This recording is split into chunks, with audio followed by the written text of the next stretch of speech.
Day by day, in 2 neat columns, he sets down where his team went, what they carried, and how long each leg of the journey took. He notes the nights spent in transit, the loadings, the deliveries, the names of the officials he answered to, a chain of command that ran upward all the way to a man named Ankh, the king's own half-brother who oversaw the work. It is, in the most literal sense, ancient paperwork, the oldest of its kind we have ever read. But step back and consider what that paperwork means. This is the record of one team, led by one man, across the span of just a few months, near the very end of a project that had already run for decades. And it filled roll after roll of papyrus with patient, methodical accounting. Now multiply that. Multiply it by every team, every crew, every supervisor, across the 20 years it took to raise the pyramid. The figure climbs quickly past imagining. A mountain of documents, and behind it, an entire apparatus of scribes, inspectors, and quartermasters, all brought into being to serve a single building. Nothing of the kind had existed anywhere on Earth before. Egypt did not inherit this machine of record-keeping and supply ready-made. It had to invent it, more or less from nothing, as the work went on. We will return to what that truly means.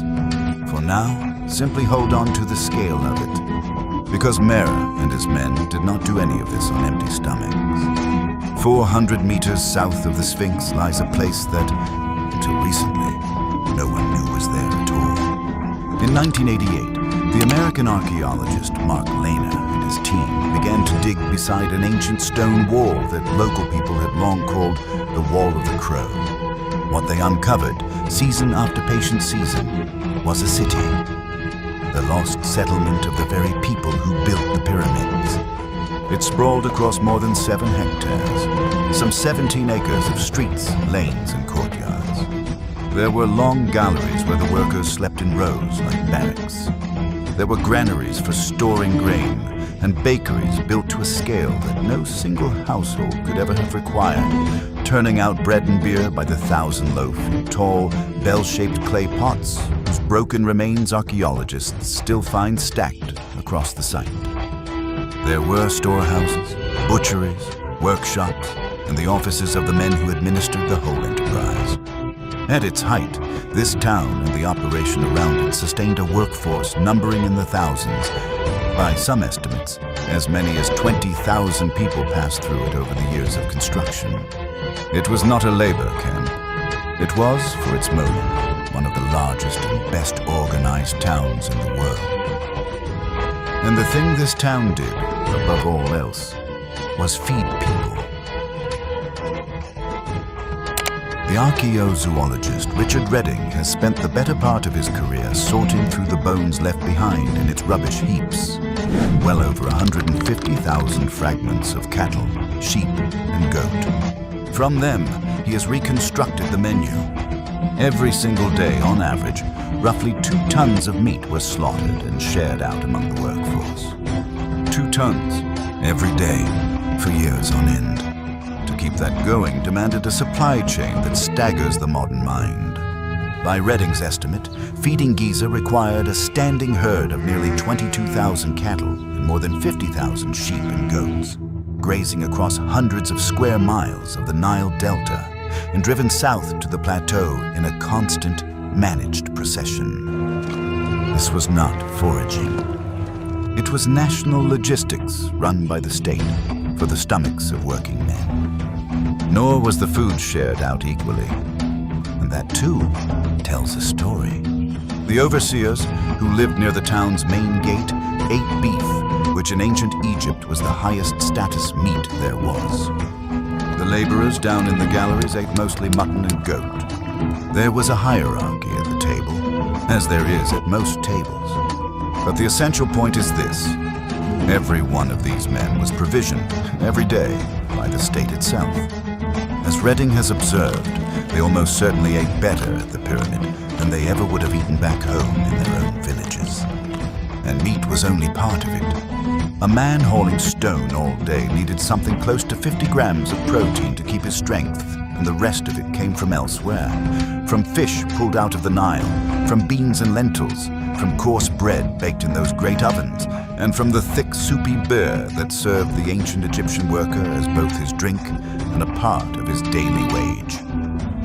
And when they were hurt, as men hauling stone inevitably were, someone set the bones.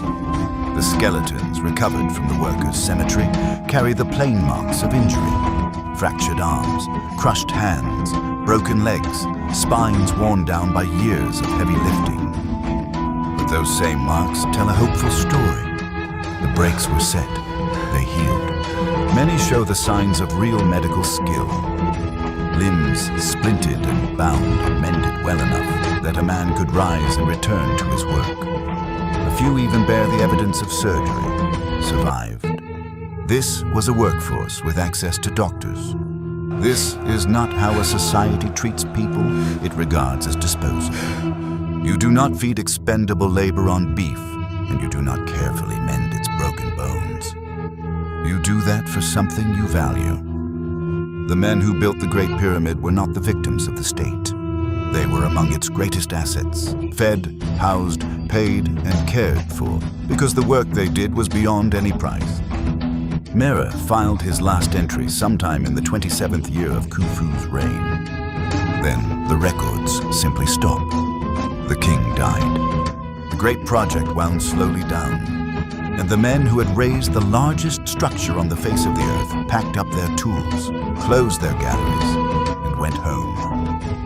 But the questions they left behind are still very much open. Which brings us to the questions that are still open, not the manufactured mysteries, the real ones. There are 3 of them, and they grow stranger as we climb, from the river to the stone to the dark spaces sealed inside. Begin with the river, or rather, the one that isn't there. For a long time, a single problem hung over everything. The Great Pyramid contains more than 2 million blocks. The finest casing stone came from Tura, on the opposite bank of the Nile. The granite came from Aswan, more than 800 kilometers to the south. Some of those granite beams, set deep inside the pyramid above the burial chamber, weigh as much as a fully loaded lorry, perhaps 80 tons apiece, and every one of them had to make that journey. And yet Giza today sits on a dry plateau at the desert's edge, with no water in sight. Hauling that much stone across open sand by muscle alone would have been close to impossible. So where was the river? In 2024, a team led by the geoscientist Eman Gonin of the University of North Carolina, Wilmington, published the answer in the journal Communications, Earth and Environment. Using radar satellite imagery, ground-penetrating surveys and deep cores drilled into the earth, they traced the ghost of a long-vanished waterway. A branch of the Nile they named the Ahramat, the Arabic word for pyramids. It once ran for some 64 kilometers along the foot of the western desert, in places half a kilometer wide and 25 meters deep. And it ran directly past 31 pyramids, the Great Pyramid among them. The clinching detail is quietly beautiful. The ceremonial causeways, the long stone ramps that lead away from each pyramid, run at right angles to the old channel and stop exactly where its banks once stood.